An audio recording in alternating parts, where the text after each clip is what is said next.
Bonjour et bienvenue en compagnie du service français de Radio Taïwan International. Si vous nous rejoignez, c'est de nouveau François-Xavier Boulet pour vous présenter maintenant le décryptage de la rédaction où nous parlerons de l'industrie spatiale avec le choix du site national de lancement de fusées enfin arrêté par la Commission nationale des sciences et technologies.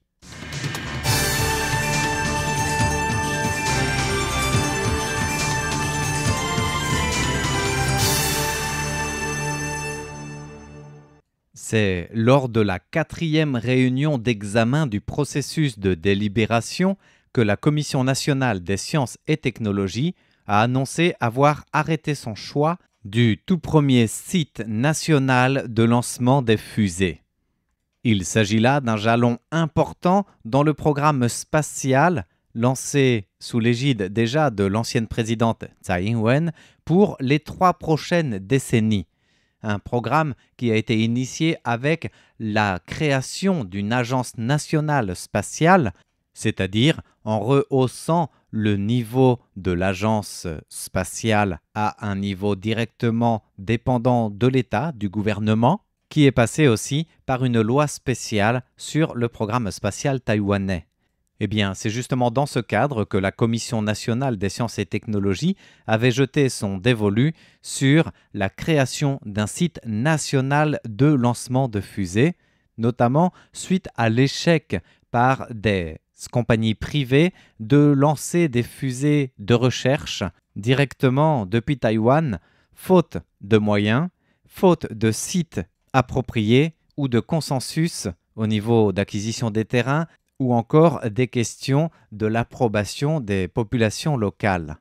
Et donc, pour pallier tous ces problèmes, la Commission des sciences et technologies avait étudié plusieurs sites. Et il restait 2 candidats finalistes ces 2 dernières années qui répondaient aux différents critères nécessaires à l'examen du processus de sélection pour devenir justement le site national de lancement des fusées. Alors, lors de ce processus de sélection stricte, la Commission nationale des sciences et technologies a réuni des représentants des différents ministères concernés, mais aussi des experts en lancement spatial, en industrie spatiale en général, des universitaires dans la recherche et les domaines afférents. Au total, les experts ont évalué 4 dimensions des sites selon l'approche d'une méthode dite AHP, Analytic Hierarchy Process. Et ces 4 dimensions concernent tout d'abord les conditions environnementales, ensuite les conditions de lancement, ainsi que la faisabilité du développement et bien sûr le potentiel de développement du site. Il y avait au total 10 critères d'évaluation et pas moins de 22 indicateurs de mesure. Et tous les résultats, au bout de la 4e réunion d'examen du processus de délibération,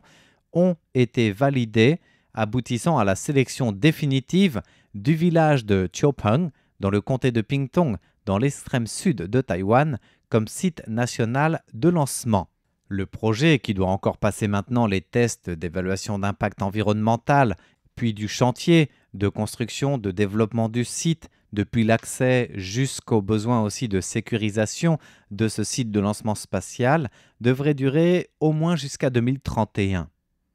La Commission nationale des sciences et technologies a précisé que, conformément à la loi sur le développement spatial, ainsi qu'aux réglementations relatives au choix, à l'établissement, à la gestion, à la compensation et aux retombées des terrains destinés aux sites de lancement, il y avait 2 sites potentiels à l'étude jusqu'à l'examen final, à savoir le village Nantan à Dazhen dans le comté sud-est de Taitung, non loin du reste du village Chiopeng à Manzhou dans le comté de Pingtung, qui a donc eu l'aval final.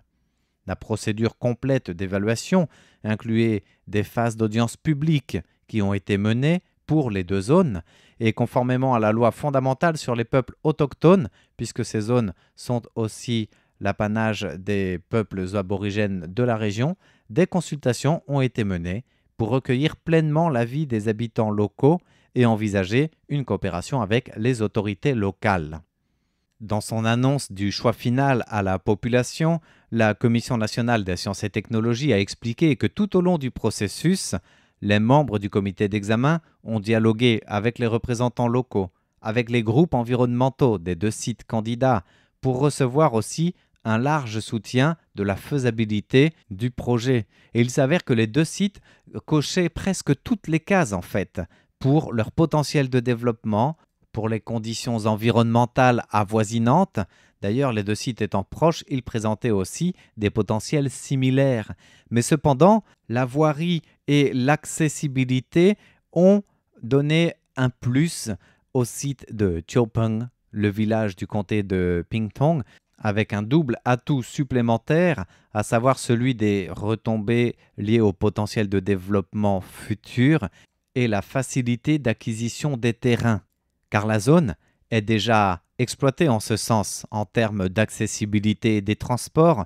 en raison de la présence voisine de la base militaire de Chiaopeng, homonyme du village.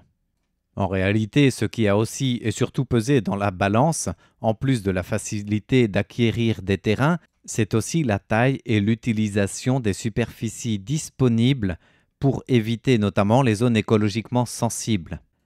Maintenant que le choix du site est arrêté, tout le village de Chiaopeng compte sur la région et le comté de Pingtung pour mettre en valeur les fameux 6 pôles régionaux industriels et de qualité de vie, ville-campagne,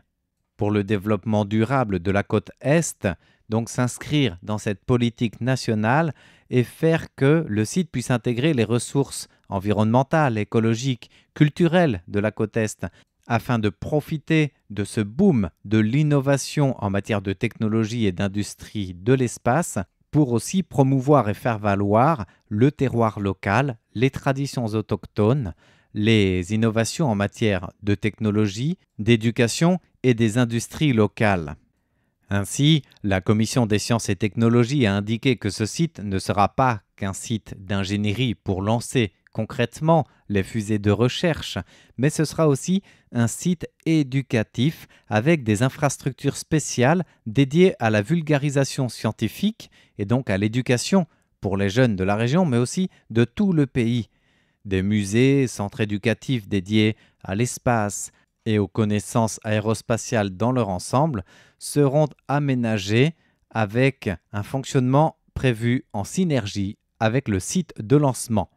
Par ailleurs, le projet s'inscrit dans cette initiative gouvernementale dite des nomades numériques, qui vise à attirer les talents spécialisés dans les technologies numériques en leur offrant des opportunités d'installation dans cette région du sud-est de Taïwan pour son développement durable en collaboration avec les autorités locales.